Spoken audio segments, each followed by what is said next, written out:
if the children are important to Christ, then they've got to be important to you. They've got to be important to you. Matthew 18, Christ picks up here and he says, and whoever welcomes a little child like this, in my name welcomes me.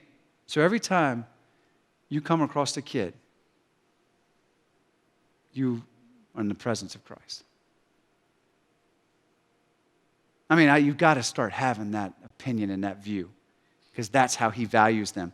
But if anyone causes one of these little ones who believe in me to sin, it would be better for him to have a large millstone hung around his neck and to be drowned in the depths of the sea. Why do we always forget that part?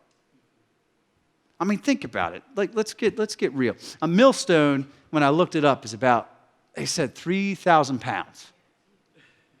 3,000 pounds. I got a 45-pound dumbbell right here.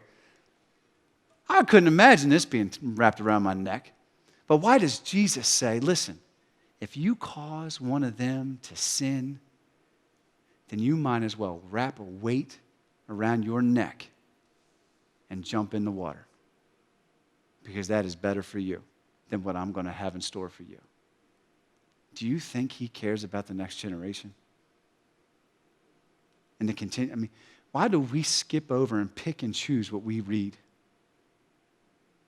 That is how important our kids are to him. That he uses such a graphic visual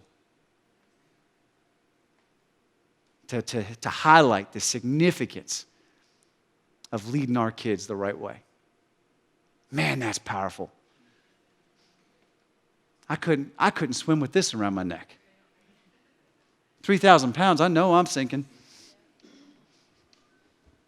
I mean, that is how important it is to him. It's what is your lifestyle?